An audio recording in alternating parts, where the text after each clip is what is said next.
नमस्कार, मैं हूं सुरेश चौहान की और आप देख रहे हैं बिंदास बोल। आज आपके सामने बिंदास में हम लगातार दूसरे दिन मुद्दा लेकर आए हैं।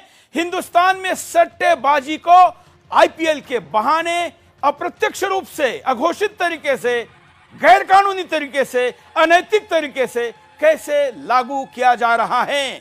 क्या यह हिंदुस्तान के और इस देश के युवाओं के हित में है?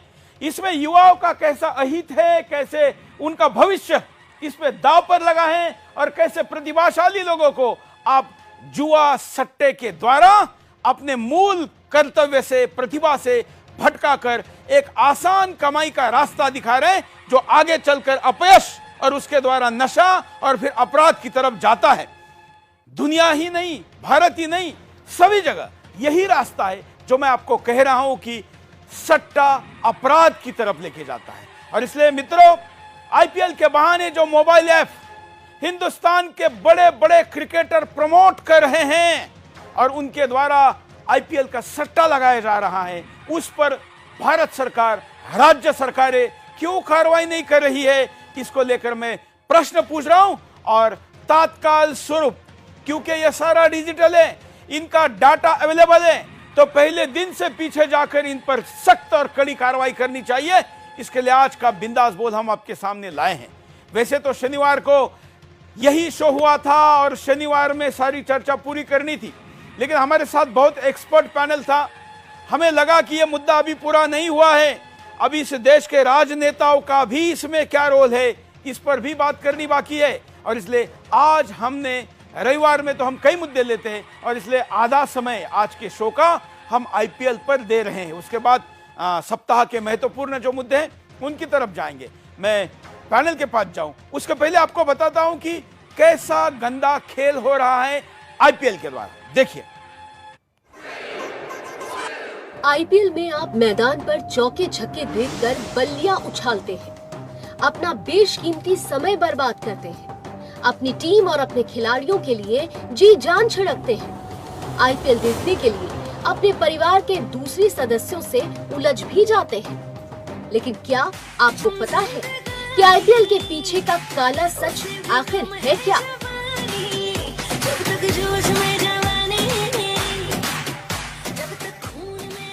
चौके छक्के लगाने के बाद और पहले होटल में क्या होता है? दर्शकों से लेकर खिलाड़ियों तक कैसे पार्टियों में शामिल होते हैं। चीयर लीडर्स के डांस को तो आपने देखा ही होगा। तेरी नजर का कसूर है। लेकिन डांस से आगे की और भी कई सच्चाई है इस आईपीएल के पीछे। मैच खत्म होने के बाद टीम के खिलाड़ियों की पार्टियां होती हैं, जिनमें बॉलीवुड से लेकर टॉलीवुड और हॉलीवुड की सेक्सी अभिनेत्रियों को लाया जाता है। बॉलीवुड अभिनेत्री ने आईपीएल की पार्टियों का सच सबको बताया है।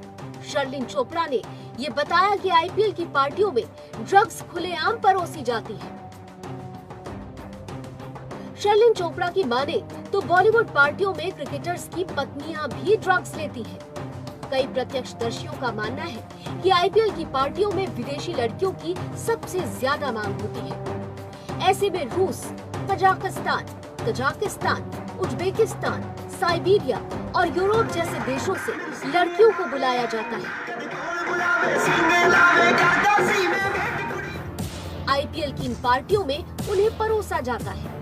प्रदर्शनकारियों का मानना है कि मैच खत्म होने के बाद खिलाड़ियों से लेकर मैच देखने वाले बड़े दर्शक और फ्रेंचाइजियों के मालिक सभी पार्टियों का लुत्फ उठाते हैं और मैच फिक्स करते हैं। जैसे ही मैच शुरू होता है, दाऊद के गुर्गे मैच फिक्स करने के लिए सक्रिय हो जाते हैं। दाऊद का एक बॉक्स मैच फिक्स करने के लिए 20वें ओवर तक चलता है, जिसमें 50,000 करोड़ रुपए का सट्टा लगता है। आईपीएल की सट्टेबाजी को आप सभी जानते ही हैं। कैसे खिलाड़ियों को सिर्फ एक नो बॉल और वाइड बॉल करने के लिए करोड़ों रुपए दिए जाते हैं। ऐसे में आप खुद अंदाजा लगा सकते हैं कि क्या होती होगी आईपीएल की सच्चाई। टीम के मालिक खुद सट्टा लगाते पकड़े गए हैं। कुछ टीमों को कार्रवाई के नाम पर बर्खास्त भी कर दिया गया था, लेकिन आईपीएल की ये सच्चाई कोई नई नहीं है। आईपीएल की इन पार्टियों में हमारे आपके चहेते खिलाड़ी फैशन शो करते खूब देखे गए होंगे लड़कियों के साथ। ऐसे में सवाल यही है कि आखिर सट्टेबाजी और आईपीएल की गंदगी कैसे समाज को गंदा बना रही है। एक तो आपने आईपीएल को इतना बड़ा ब्रांड बना दिया, उसके बारे में इतनी क्रेज निर्माण की, और अब उस ब्रांड के द्वारा आप ऐसे गंदे धंधे करा रहे हो, तो नेचुरली उसका प्रभाव सामाजिक तौर पर भी होना है। और इसलिए आज का शो या कल से मैंने शुरू किया हुआ यह कैंपेन कानूनी, नैतिक, आर्थिक, आपराधिक, सामाजिक, धार्मिक तमाम पहलू पर मैं आपके सामने लेकर आ रहा हूं। और हमारे साथ इस वक्त जो पैनल है उनके पास चलते, हमारे साथ सुप्रीम कोर्ट के अधिवक्ता अश्विनी दुबे जी जुड़े हैं, वरिष्ठ खेल पत्रकार जिन्होंने कल काफी बड़े खुलासे किए पद्मपति शर्मा जी जुड़े हैं, सामाजिक कार्यकर्ता अंबर जी, जयदी जी हमारे साथ है। इन तीनों के साथ आप करोड़ों की संख्या में टीवी पर, मोबाइल पर, जहां पर भी सुदर्शन को देख रहे हैं, आपकी प्रतिक्रिया भी हम यहां पर कार्यक्रम में सहभागी कर रहे हैं। चर्चा की शुरुआत करते हैं। कल हमने सर्वसम्मति से यह निर्णय किया था कि आज हम दोबारा इस पर चर्चा करेंगे और देश में अघोषित तरीके से, घोषित पद्धति से जैसे सट्टा चलाया जा रहा है, जिसका खेल पर भी परिणाम हो रहा है, इसलिए इस पर आज भी चर्चा कंटिन्यू करेंगे। शुरुआत करते शर्मा जी से। शर्मा जी, कल के शो का बहुत अच्छा रिस्पांस रहा, बहुत लोगों ने फीडबैक दिए, सोशल मीडिया पर भी आपके साहस की और आपके जानकारी की लोगों ने प्रशंसा की। आज हम चाहते हैं कि आप और जानकारी लोगों के सामने दे, क्योंकि जो सुदर्शन का राष्ट्रवादी दर्शक है वो पूर्णतः इस सट्टेबाजी के विरोध में है और वो चाहता है कि साहस के साथ ये विषय को रखे और एक बड़ी गंदगी को हिंदुस्तान से साफ किया जाए। शर्मा जी नमस्कार। सुरेश जी बहुत बहुत आभारी हूँ, बहुत बहुत धन्यवाद। हमारे पैनलिस्टों को नमस्कार।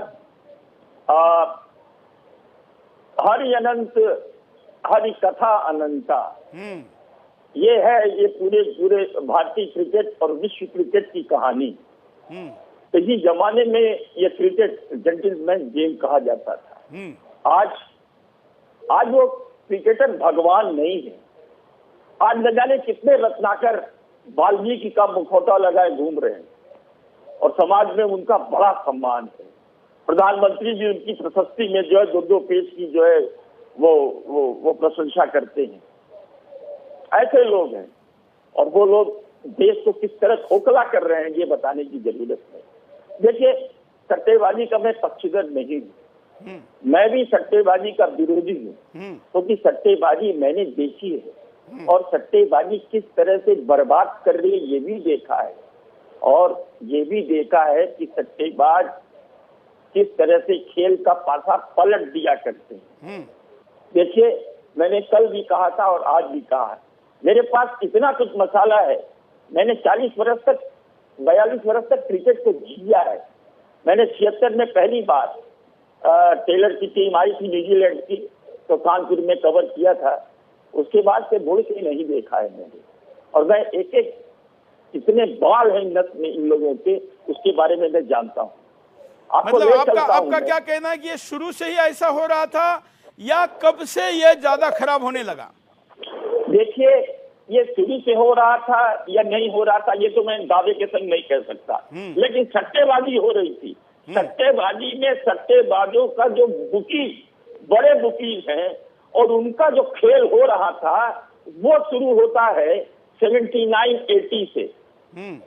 कलकत्ता में टेस्ट था, गावस्कर क्योंकि पिछली सीरीज में ईडन गार्डन के दर्शकों से गावस्कर की लग गई थी, तो गावस्कर ने अपने बहनोई गुंडप्पा विश्वनाथ, जो भारतीय क्रिकेट के सबसे शरीफ व्यक्ति कहे गए, ईमानदार कहे गए, उनकी ईमानदारी की सजा कप्तानी से हट करके उनको देनी पड़ी। ये लंबी कहानी है, फिर कभी होगी चर्चा। उनको टॉस के लिए भेजा। आसिफ इकबाल, जिनको पिक्चर किंग कहा जाता है, वो पाकिस्तान के कप्तान थे। विकेट पे गए। विकेट पर जाने के बाद होता क्या है कि आसिफ इकबाल ने कहा विशी, विश्वनाथ को विशी कहा जाता था, कलाई का जादूगर था। उसके स्ट्रोक जो है मेरी किताब में अगर मैं कहूँ 4-5 जो बल्लेबाजों का नाम लूं तो नंबर 1 पे वो आता है। क्या तरन्नुम था, हा मैं बोल नहीं सकता।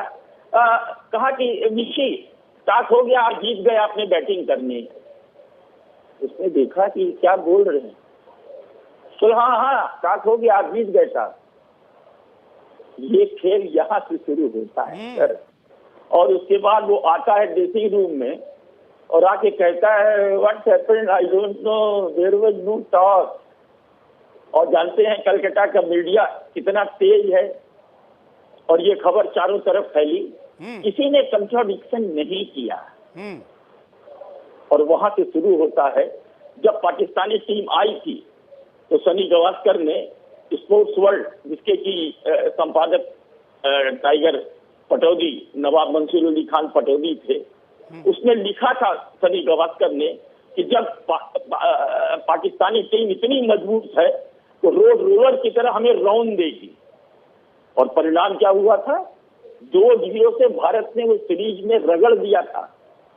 और जैसे ही सीरीज खत्म हुई थी, सरफराज नवाज सैफी, जिनको हम लोग पाकिस्तान का क्रिकेट का राजनारायण जी कहते थे, राजनारायण नेता जी आपको याद होगा कि मीडिया जो चाहता था उनसे कहवा लेता था, हम लोग राजनारायण जी कहते थे। उसने कहा ये बेईमान ने जो है अपनी टीम बेच दी है। इसकी शुरुआत होती है, सट्टेबाजी हो रही थी, फिक्सिंग नहीं, सट्टेबाजी किस तरह की हो रही थी कि टॉस भारत जीतेगा, उस पर भाव 3 रुपए का था। अब सटोरियों ने जिन्होंने लगाया वो तो लाल हो गए। उसके बाद लौट के आइए 1981 कानपुर, जहाँ बवाल होता है सट्टेबाजी को लेकर, वहां पानी बरसा 2 दिन तक। उसमें इयन बाथम ने सेंचुरी लगाई और उसके जवाब में कपिल ने सेंचुरी लगाई। ये सब मैं यहाँ की मेमोरी से कह रहा हूँ, कहीं मैंने देखा नहीं है। हाँ। मेरे सामने सब भुगता है, मेरे सामने सब कवर किया है। हाँ। तो रिजल्ट जो था वो पहली पारी को लेके था। और हुआ क्या कि 379 इसके आसपास रन बनाए थे, क्रिकेट की टीम थी और भारत 4 विकेट या कितने पर बना के खेल रहा था, 370 या 372 थे। अचानक डेविड गॉवर, जो कलाई के जादूगर उनको भी कहा जाता था, बहुत बड़े बल्लेबाज थे, उनको कप्तान ने गेंद थमा दी और उन्होंने लफ्फा गेंद से कपिल ऐसे खिलाड़ी को आउट कर दिया। उसने सेंचुरी बना ली थी। उसके बाद जब नया बैट्समैन आया सैयद किरमानी, उसने उनकी गेंदों को यूं खेला जैसे बॉब विलिस रफ्तार के सौदागर को खेल रहे हैं। और ओवर के बाद भारतीय कप्तान ने पारी घोषित कर दी। 4 या 5 रन पीछे रहते। अब बचा बवाल सट्टा बाजार भी। सट्टा लगा था कि पहली इनिंग की लीड कौन लेगा और यही मैच का परिणाम था। रिजल्ट नहीं आना था। तो साहब कहा कि ये बाजी तो जुच्छ हो गई, शतरंज में होती है ना बाजी जुच्छ। तो बोले कि साहब इस पर हम पेमेंट नहीं करेंगे। इसको लेकर तूफान मच गया और तत्कालीन भारतीय कप्तान विवाद के घेरे में आ गया। उसके बाद चलिए 1982 वर्ल्ड कप जीता भारत ने और वेस्ट इंडीज का मान मर्दन किया, उसकी हैट्रिक नहीं होने दी। टीम आई तो टेस्ट मैच जब होता है तो कोलकाता टेस्ट मैच के 2 दिन पहले फिजाओं में खबर फिरती है कि साहब भारतीय टीम का एक बल्लेबाज पहली गेंद पर कॉटन बॉल 0 पे आउट हो जाएगा। और हो गया। और कहा गया कि उस खिलाड़ी के पिताजी को 25 लाख रुपए मिले थे उस जमाने में। 82 में आप सोचिए कि 600-700 रुपया सोना था। शायद ज्यादा ही बोल रहा हूँ मैं। वनडे खेलने पर 1500 रुपए मिलते थे और 25 लाख रुपए मिले और वही हुआ। खेल इस तरह से बढ़ता है। बिल्कुल बिल्कुल। मैं आपके पास दोबारा आता हूं क्योंकि आपने कई मुद्दों को सामने रखा है, एक ही मुद्दों को कई एंगल से सामने रखा है। मैं सट्टेबाजी की बात कर रहा हूँ। बिल्कुल बिल्कुल। आप जो कह रहे हो वही उसी दिशा में लेकर जा रहा हूँ। चलिए मैं जयदीप जी के पास चलता हूँ। जयदीप जी, क्रिकेट के प्रति जितना जुनून, जितना लगन, क्रिकेट को एक तरीके से धर्म मानना, उसके खिलाड़ी को भगवान मानना, और ये तो 79-80 में ही शुरू हो चुका था, अब तो नंगा हो चुका है। तो ये तो करोड़ों लोगों के भावना, आस्था और उनके लगाव के साथ धोखा है। देखिए सुरेश जी, जैसा कि अभी शर्मा जी ने पूरी अपना एक्सपीरियंस अपने यहाँ पे साझा किया है, एक बात उन्होंने हर पहलू जो यहाँ पर रखा है। बिल्कुल, हमारे अगर देश की हम बात करें तो हमारे यहाँ 2 एक ऐसे फील्ड है, बॉलीवुड और एक क्रिकेट।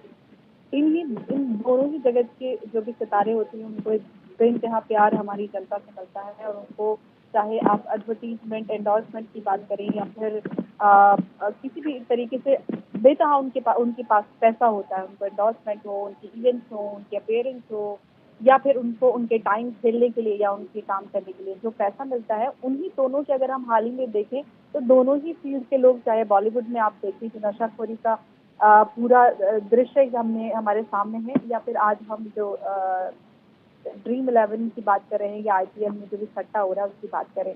आईपीएल का सट्टा जो अभी शर्मा जी बता रहे थे कि पहले जो होता था कुछ लोगों को पता होता था कि ऐसा भी होता है या आईपीएल में या क्रिकेट में सट्टेबाजी होती है, लेकिन आज जो डिजिटाइजेशन का दौर है, हर एक इंसान के हाथ में मोबाइल फोन है, इंटरनेट है।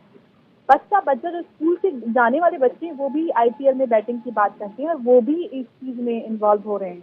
तो कहीं ना कहीं जो हमारे बच्चे हैं, जो हमारे युवा हैं, उनको इस चीज में कहीं ना कहीं आगे संलिप्त करने की जो साजिश है, हमारे जो देशद्रोही ताकतें हैं, उस जो पूरा नेक्सस चलता है, हम सब जानते हैं कि कहाँ से कैसे चलता है और इसका पैसा कहाँ खर्च होता है। तो ये सोचने वाली बात है कि जब कानूनी रूप से इसको बैन कर दिया गया है, उसके बावजूद भी चाहे आप नैर्कोटिक्स की बात करें या फिर क्रिकेट बैटिंग की बात हो, तो ये सारी चीजें कैसे चल जाती हैं ये समझने वाली बात है, क्योंकि हम अपने देश के प्रति हमारी जिम्मेदारी है, चाहे वो आम लोग हों या फिर वो लोग जो एडमिनिस्ट्रेशन में या गवर्नेंस जो लोग जिनकी जिम्मेदारी है इस देश की, तो वो कैसे होने देते हैं और क्यों इस चीज में इन्वॉल्व हो जाते हैं, चाहते हुए या ना चाहते हुए।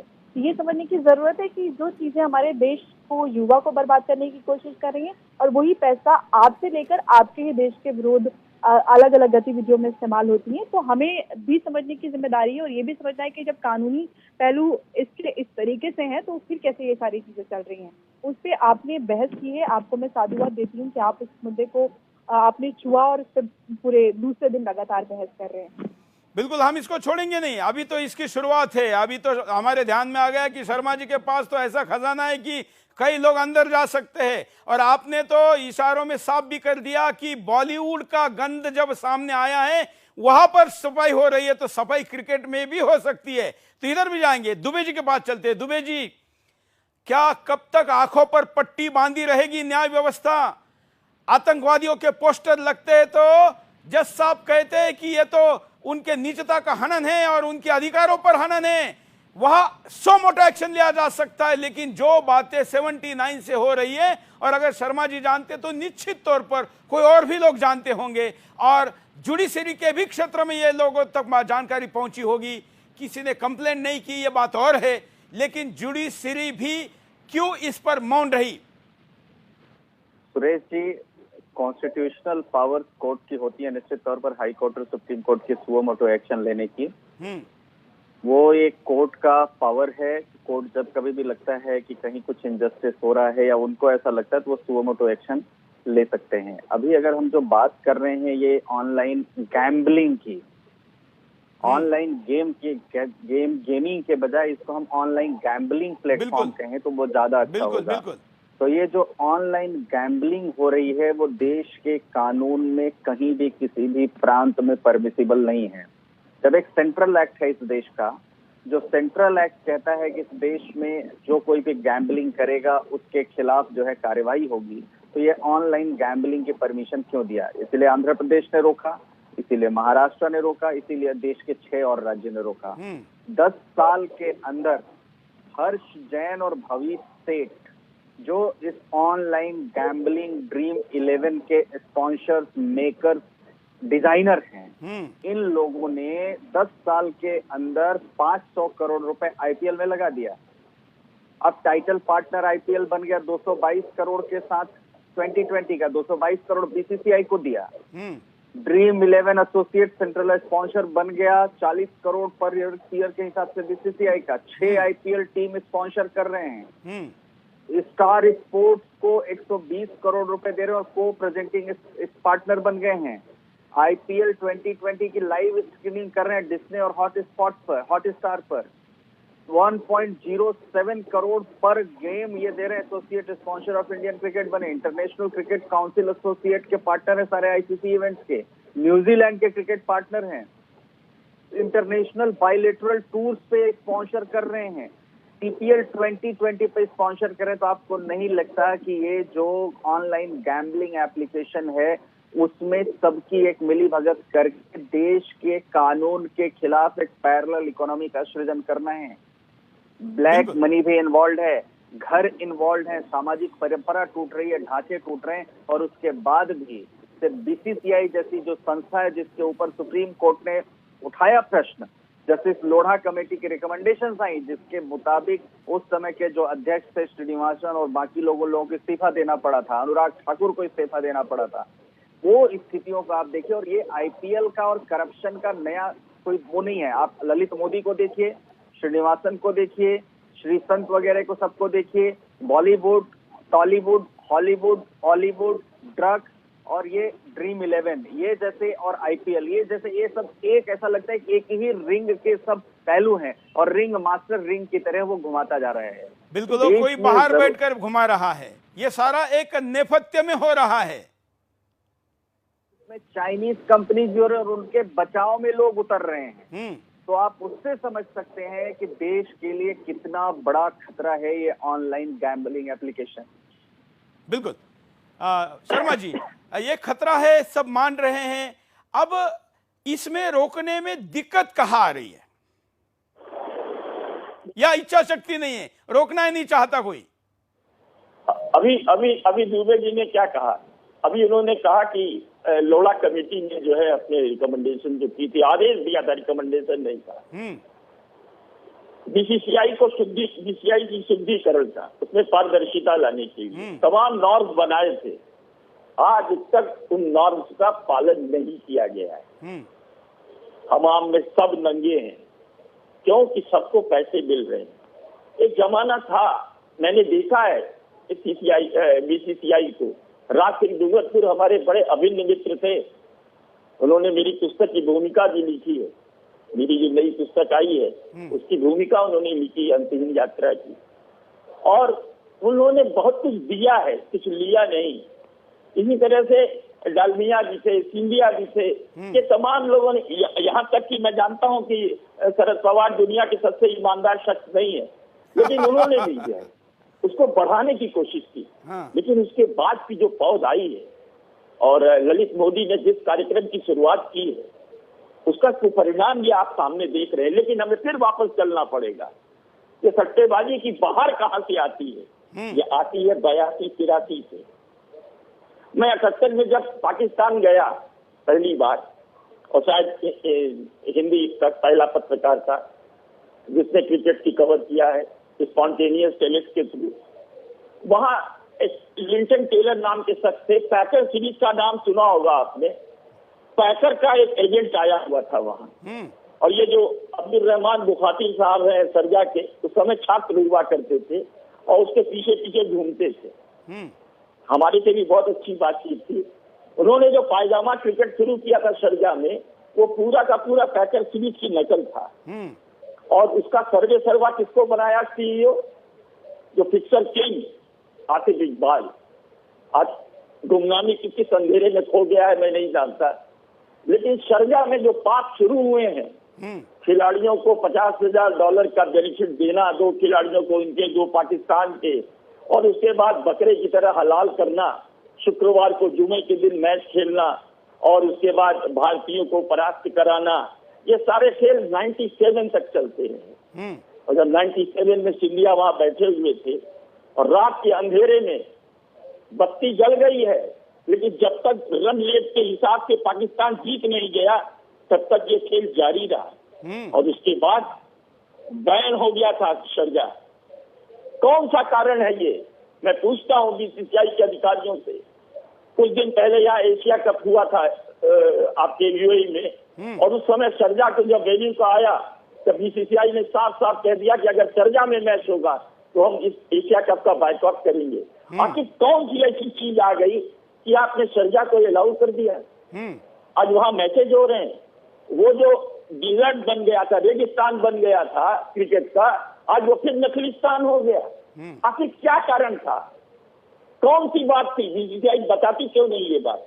बिल्कुल, इसलिए आप नहीं जानते।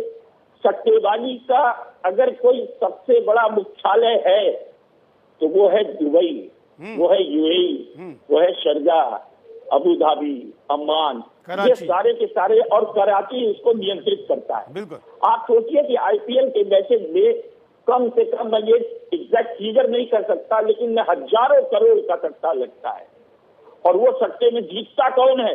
अंत में जीतता है वो जो बॉस है, 19वें ओवर तक डब्बा जो है हर गेंद का हाल बताता है, 20वें ओवर में नहीं बताता। क्यों नहीं बताता?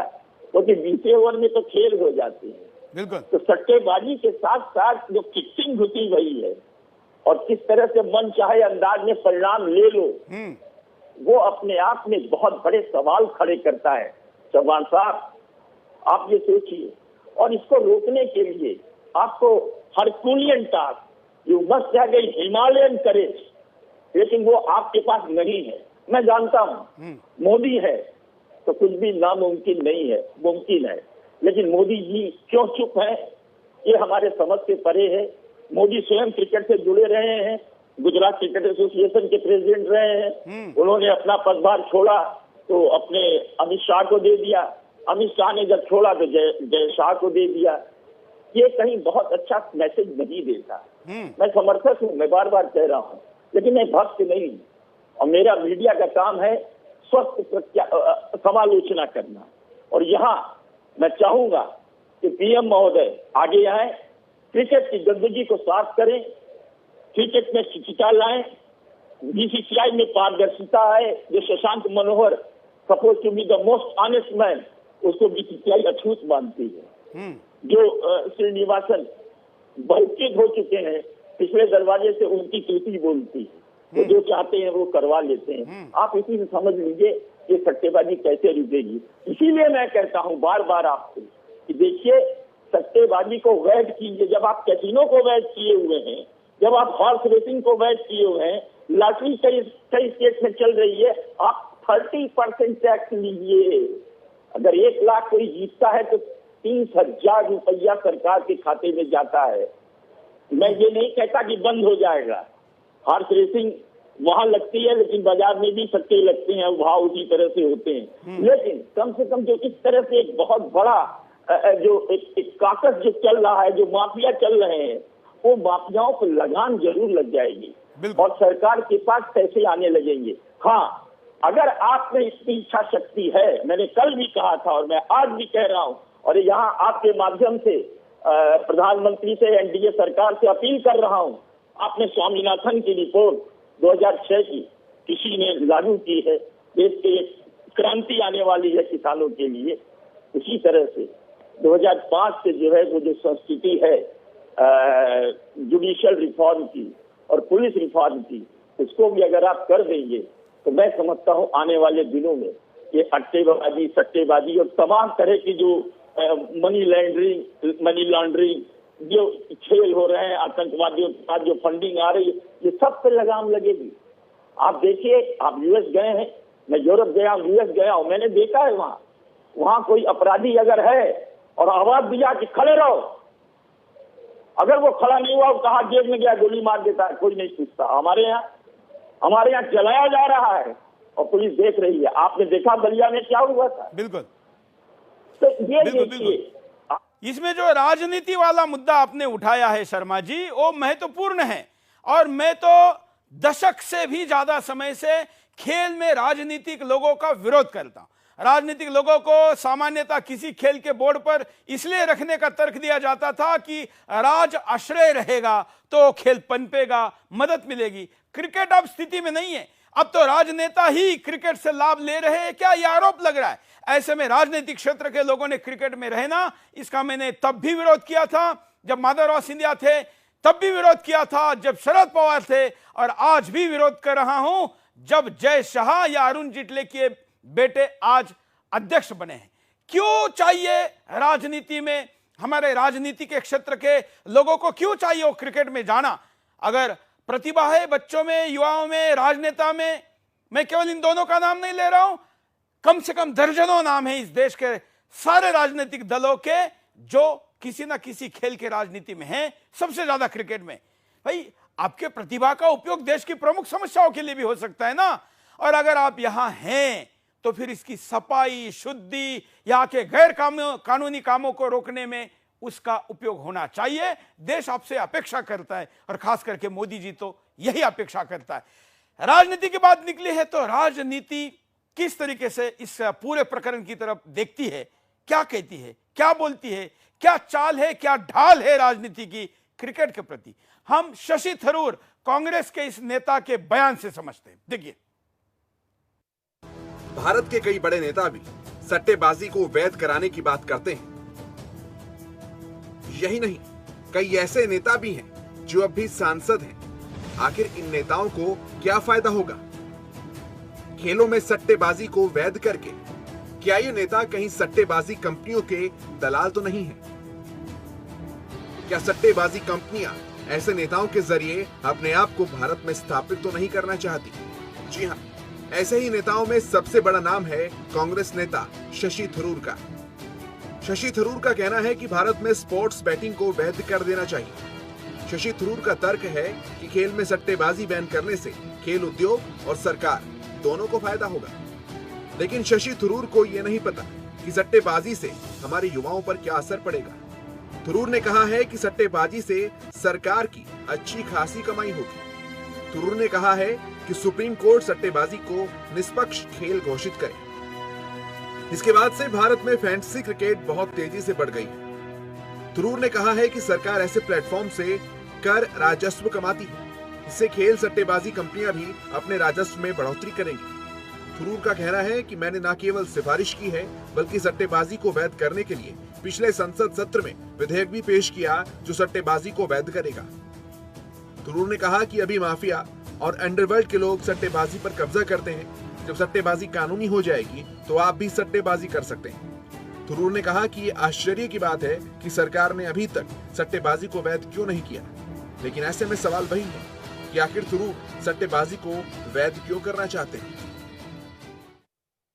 तो शशि थरूर अकेला नाम नहीं है, लेकिन शशि थरूर के बयान इस वक्त खास करके तब जब बहस हो रही है तो नया है और इसलिए आज हमने उसको अपने शो में लिया है।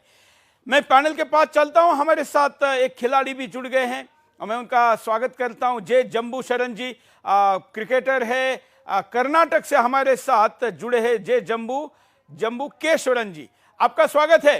हम चर्चा कर रहे हैं आईपीएल और इस आईपीएल के बहाने जो सट्टा बाजार है उसको लेकर यह कैसा दुष्परिणाम करता है खेल पर, समाज पर, संस्कृति पर, सभ्यता पर और जीवन के सारे क्षेत्र पर, क्योंकि बहुत प्रभावशाली है और इसलिए इस पर चर्चा हो रही है। एक खिलाड़ी के नाते आपका वर्जन क्या है? देखो, ये सट्टेबाजी के इसमें नहीं आता है। जो ड्रीम 11 और सब चल रहे हैं ये एज पर रूल्स वैसे तो अलाउड है, फैंटेसी गेम्स है। हाँ, बाकी सट्टेबाजी का तो हम कुछ कह नहीं सकते क्योंकि इसका कोई प्रूफ अभी तक तो आया नहीं है खिलाड़ियों की तरफ। बाकी जो ड्रीम 11, माई सर्कल 11 ये तो as per Indian law allowed है क्योंकि ये उसमें नहीं आता है आपके जैसे रूले या फिर पोकर गेम्स है, इसमें नहीं आता क्योंकि इसमें थोड़ा सा दिमाग लगा के टीम बनता है, तो ये अलाउड है क्रिकेट में। हमारे साथ वरिष्ठ पत्रकार जी जुड़े हुए हैं। हाँ जी, जो कि शायद आपकी आयु से भी ज्यादा पत्रकारिता कर चुके हैं, पद्मपति शर्मा जी, आपसे कुछ प्रश्न पूछना चाहते हैं। शर्मा जी, मैं चाहता हूं कि आप इनसे बात करें। मैं समझा नहीं, आपने क्या कहा? मैंने कहा कि ये हमारे साथ जो कर्नाटक से युवा खिलाड़ी जुड़े हैं इनसे आप कुछ प्रश्न पूछे। उनका कहना है कि ये सब कुछ कानूनी है, इसमें कुछ गलत नहीं है। ये उनको लगता होगा और हो सकता है कि ये जो ऑनलाइन जो गैम्बलिंग हो रही है हो सकता है इसको कानूनी मान्यता प्राप्त हो। मुझे इसकी विशेष जानकारी तो नहीं है, लेकिन ये गलत है, हर तरह से गलत है। और इस तरह से ऑनलाइन जुआ, कई ऐसे ऐप बंद किए जा चुके हैं। शायद ये क्रिकेटर महाशय को पता नहीं होगा कि कितने ऐप इस तरह के ऑनलाइन जो जुआ खिला रहे थे। जिस ऐप का ये नाम ले रहे वो ऐप भी इनके दोनों पड़ोसी राज्य में, कर्नाटक का पड़ोसी राज्य आंध्र प्रदेश और महाराष्ट्र में बैन है। ये बिल्कुल, और हर जगह बैन होना चाहिए और ये होगा। लेकिन एक बात देखिए, आपको मैं बता दूं कि ये सट्टेबाजी और ये तमाम चीजें जो है ना, नहीं हम उनकी बहस पूरी कर लेते हैं जी। मैं उनको ये पूछना चाहता हूं, उनके चेहरे की हंसी तो मुझे ये डाउट दे रही कि आप भी किसी ऐप के साथ जुड़े हैं क्या? जुड़े हैं, बट ये वाले ऐप जो है इसमें क्योंकि ये टीम में थोड़ा दिमाग लगा के लगाना पड़ता है, तो ये सट्टेबाजी में काउंट नहीं आता है। नहीं, देखिए, हमारे तो भारत रत्न सचिन तेंदुलकर भी किसी ऐप के साथ जुड़े हैं, हमारे देश के सारे खिलाड़ी किसी ना किसी साथ हैं। तो बड़े लोग किसी चीज के साथ जुड़े हैं मतलब वो चीज सही है, ऐसा नहीं होता है। जयदी जी कुछ कहना चाह रहे, जयदी जी। देखिए सुरेश जी, जो अभी आपने जो सवाल किया, जो अभी जो यहाँ से हमारे साथ में युवा खिलाड़ी हमारे साथ जुड़े हैं, उन्होंने ये कहा कि सारी चीजें लीगल हैं। अश्विनी जी यहाँ पर बैठे हुए, उन्होंने सारी चीजें पहले ही शेयर कर चुके हैं। इसका जो लीगल एस्पेक्ट है कि ऑनलाइन गैम्बलिंग हमारे देश में पूरी तरीके से बैन है, इसको बिल्कुल भी नहीं किया जा सकता। लेकिन एक बात और मैं यहाँ पे जोड़ना चाहती हूँ कि आप देखिए, जब आईपीएल की टाइटल स्पॉन्सरशिप की दावेदारी हो रही थी, तो उसमें पतंजलि की दावेदारी में बहुत आगे था, लेकिन पतंजलि को नहीं, ड्रीम 11 को टाइटल स्पॉन्सरशिप मिलती है। इसके पीछे भी ये हमें सोचने और मनन करने की बात है कि ऐसा है, सिर्फ ऐसा ही क्यों होता है कि ड्रीम 11 को ही टाइटल स्पॉन्सरशिप मिल जाती है।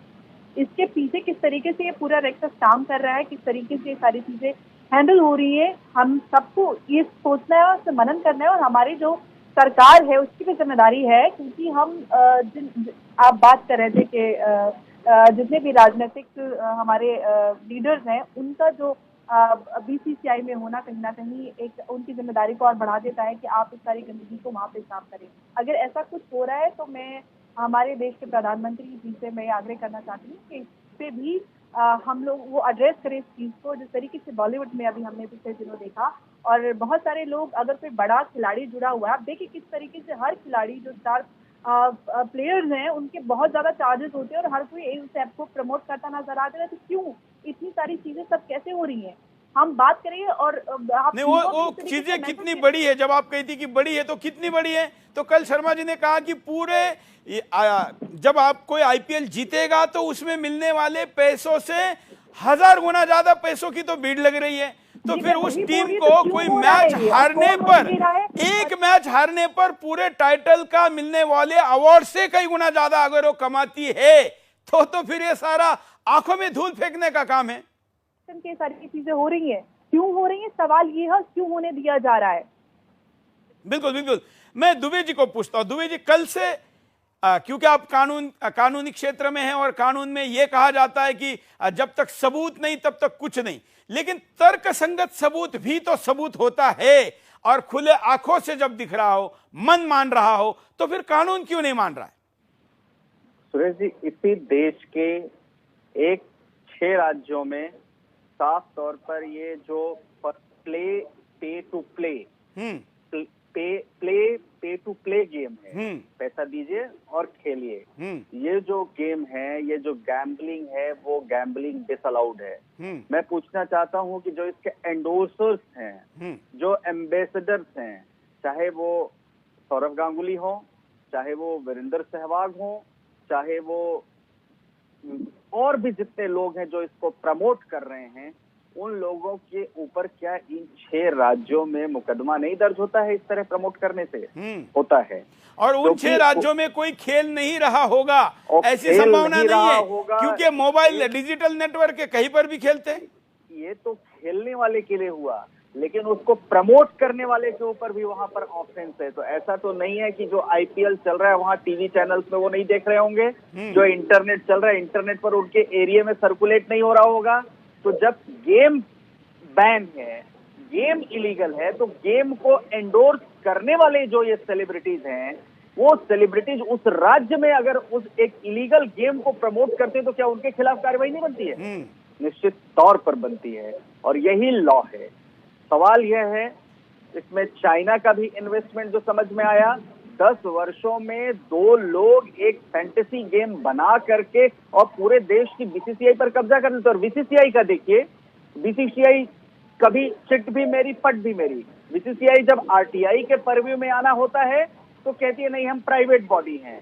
बीसीसीआई को जब बेनिफिट्स लेने होते हैं तो कहती है नहीं हम government ministry of youth affairs के अंडर में आते हैं, मिनिस्ट्री ऑफ स्पोर्ट्स के अंडर में आते हैं।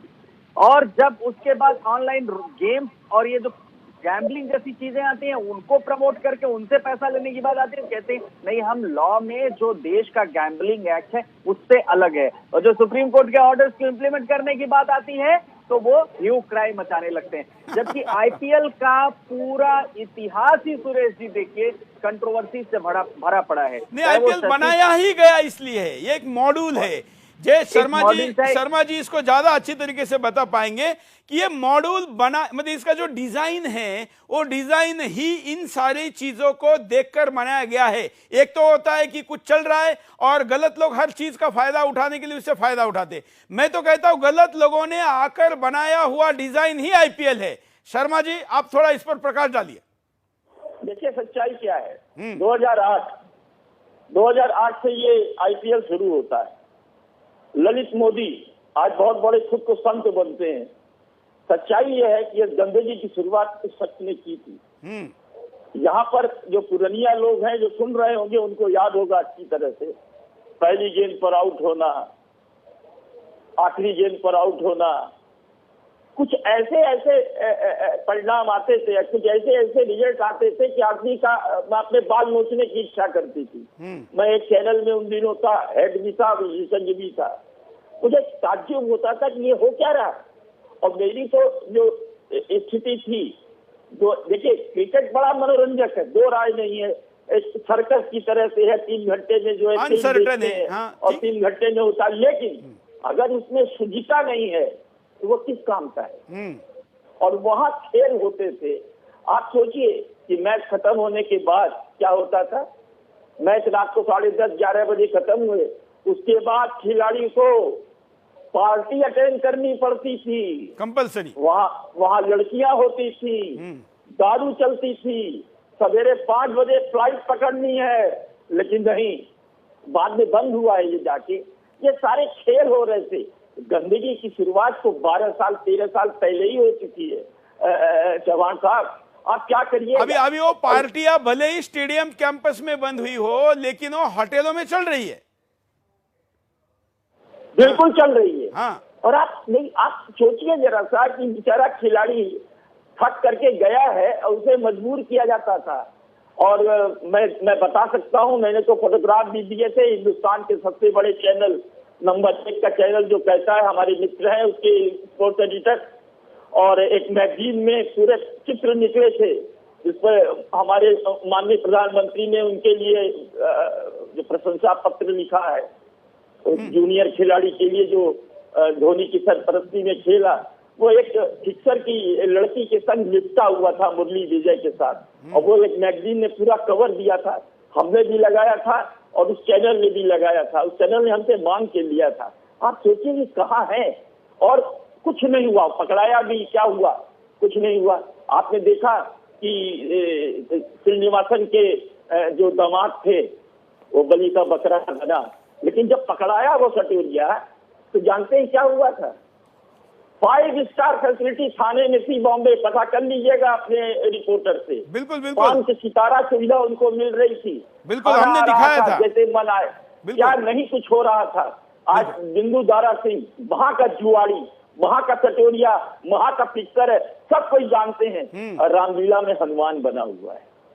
तो आप क्या कीजिएगा, ये दो चेहरे हैं। बिल्कुल, लेकिन शर्मा जी जैसे बॉलीवुड का नंबर आया है, वैसा क्रिकेट का भी लाएंगे। और देखिए सुदर्शन पर जो विषय आता है वो आने वाले दिनों में उसका कार्यक्रम होता ही है, होगा। जुड़े रहिए। मैं क्रिकेटर के पास दोबारा चलता हूं।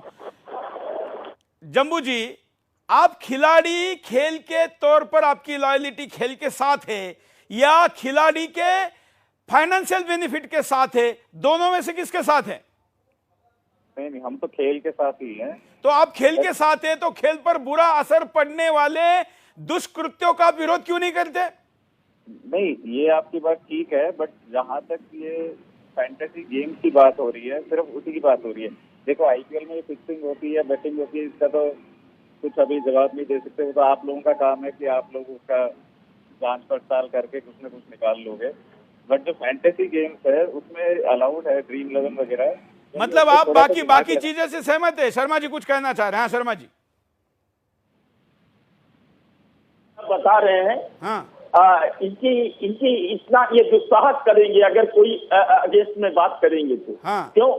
क्योंकि फिर ये टीम में कभी खेल नहीं पाएंगे। आप जानते हैं, अगर आपको बुलाना है किसी रिटायर्ड खिलाड़ी को जो अवकाश ले चुका है, उसको बुलाइए, तब उसको वो खुल के बात कर पाएगा। नहीं, उसको बुलाएंगे तो उसको कमेंट्री नहीं मिलेगी, अंपायरशिप नहीं मिलेगी, कोच का चांस नहीं मिलेगा। बहुत खिलाड़ी ऐसे हैं, जिमी अमरनाथ, मनिंदर सिंह, ये ऐसे हैं जो बिंदास बोलते हैं, हमारे संग ये बोलते रहे हैं, मेरे साथ बैठते रहे हैं, और मैं जानता हूं। तो हम एक विशेष सीरीज लाएंगे पद्म जी, हम एक विशेष सीरीज लाएंगे, और हम ये इस पैनल को भी रखेंगे, और हम आप जम्मू जी, हम आपको किसी ऐसे सिचुएशन में नहीं पकड़ना चाहते कि आपका करियर भी खराब हो, क्योंकि उसका एक आपके स्टेटमेंट से शो में कोई बड़ा फर्क नहीं पड़ने वाला।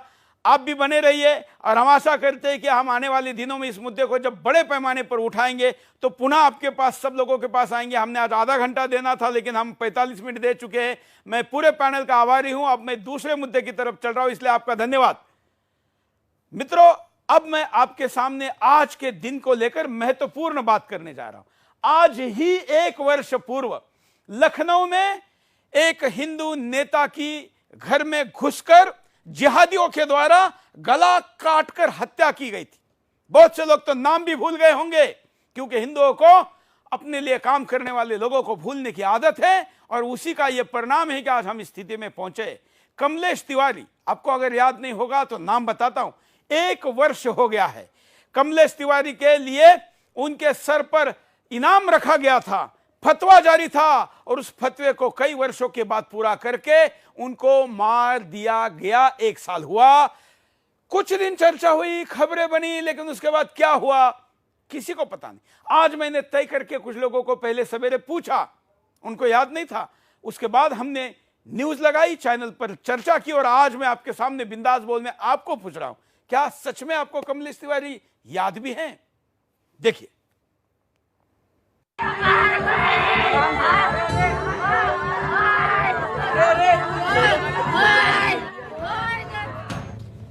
अठारह अक्टूबर, आज ही आतंकी हमले में बलिदान हुए थे कमलेश तिवारी। सामने से न लड़ पाए तो भगवा पहनकर आए थे हत्यारे। बेरहमी से कत्ल कर दिए गए थे अपने ही घर में। जी हाँ, वो दिन आज ही का था। अचानक ही ऐसे खबर आई थी कि पूरे देश में हलचल मच गई थी।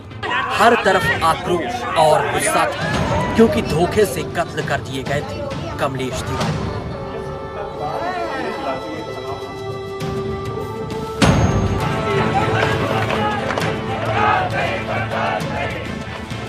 ये वो नाम थे जो अक्सर हिंदुत्व के उग्र चेहरों में गिने जाते थे। समाजवादी पार्टी की सरकार में इनके मात्र एक बयान पर राष्ट्रीय सुरक्षा कानून के तहत कार्रवाई की गई थी। तब से ये आतंकियों के निशाने पर थे और लगातार इनको मारने का प्रयास किया जा रहा था। कमलेश तिवारी को सुरक्षा के तौर पर पुलिसकर्मी भी मिले थे, लेकिन बाद में इनकी सुरक्षा कम कर दी गई थी। यद्यपि बाद में गुजरात पुलिस ने हत्यारों को पकड़ लिया था। इस हत्याकांड के बाद ये माना जा रहा था कि सरकार हिंदू और हिंदुत्व की आवाज उठाने वालों की सुरक्षा को बढ़ाएगी, लेकिन ऐसा हुआ नहीं। आज कमलेश तिवारी के समर्थक उनको याद कर रहे हैं। सदैव भगवा पहनकर सामने आने वाले कमलेश तिवारी ने हिंदू महासभा से अलग होकर हिंदू समाज पार्टी बनाई थी। कमलेश तिवारी को कत्ल करने वालों में ये साहस हुआ नहीं था कि वो सीधे खुलकर अपने असली रूप में सामने आए। कातिलों ने भगवा वस्त्रों का सहारा लिया, और इतना ही नहीं, बाकायदा फेसबुक से लेकर सामने तक हिंदू नाम की फर्जी आईडी और पहचान पत्र बनवाए गए थे। कमलेश तिवारी को सामने से लड़ने की चुनौती नहीं दी गई थी, बल्कि मिठाई खिलाने के बहाने मारा गया था।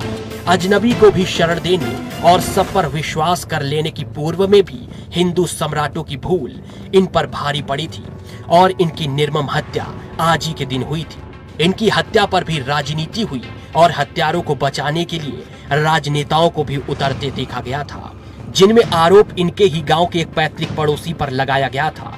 लेकिन आखिरकार सच सामने आ गया था, और इनकी हत्या में न सिर्फ 2 दुर्दांत हत्यारे शामिल थे, बल्कि कई मजहबी नाम भी सामने आए थे, जिसमें वकील तक के तार जुड़े थे। धर्म की आवाज उठाने से कभी भी विचलित नहीं होने वाले और उसी वजह से मजहबी आतंकियों के हमले का शिकार बने कमलेश तिवारी का आज बलिदान दिवस है। सुदर्शन परिवार उनको शत शत नमन करता है।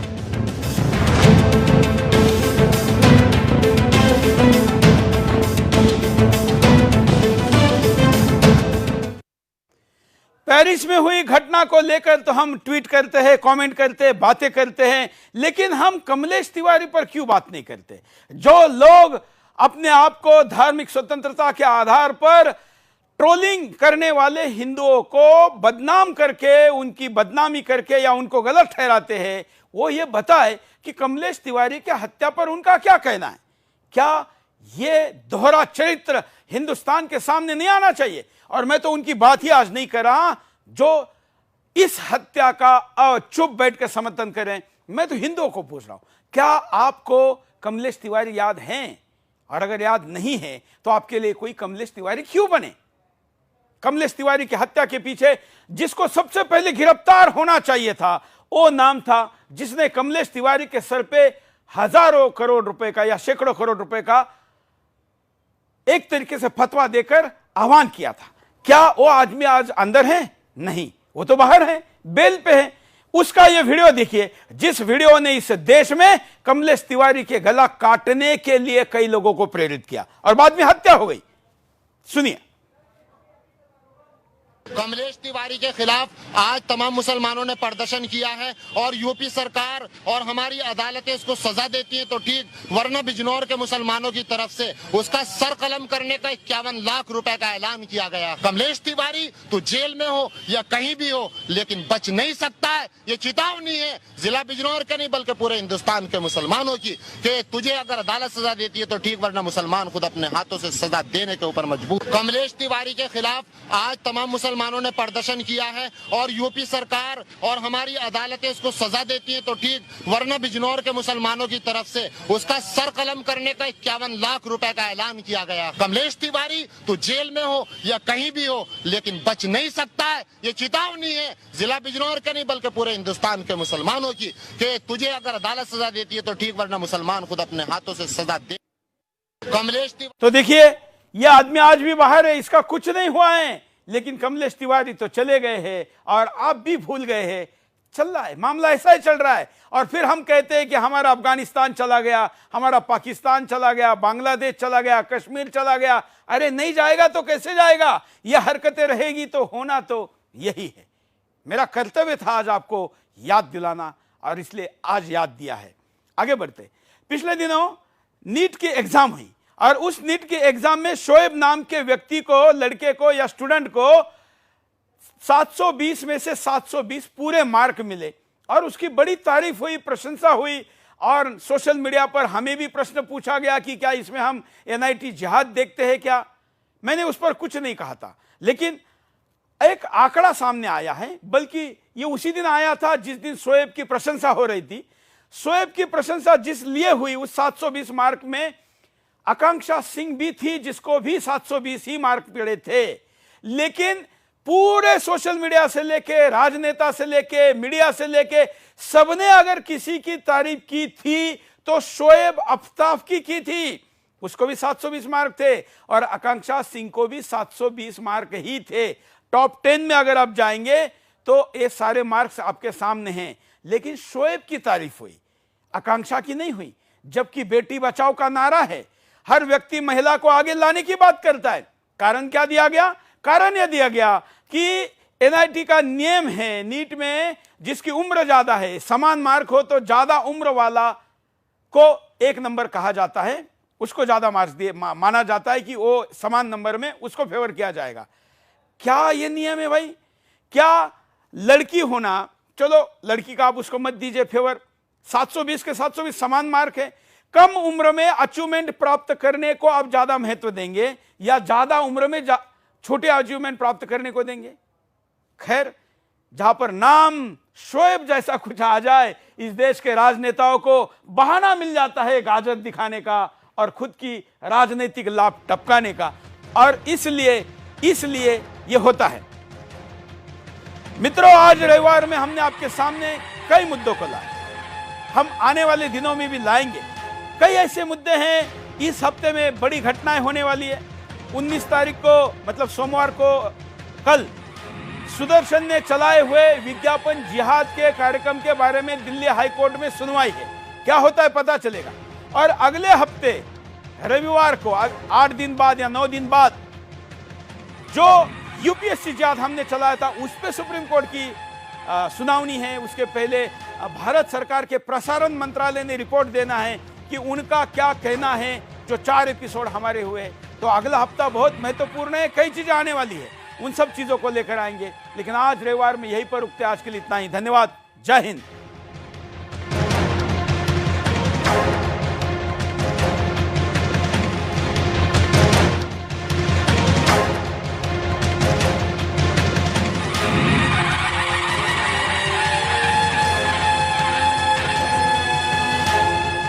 सच्ची सहेली, सच्ची सहेली, सच्ची सहेली। कितनी बार बता चुकी हूँ कि सिर्फ सच्ची सहेली ही है महिलाओं की नंबर 1 औषधि एवं टॉनिक।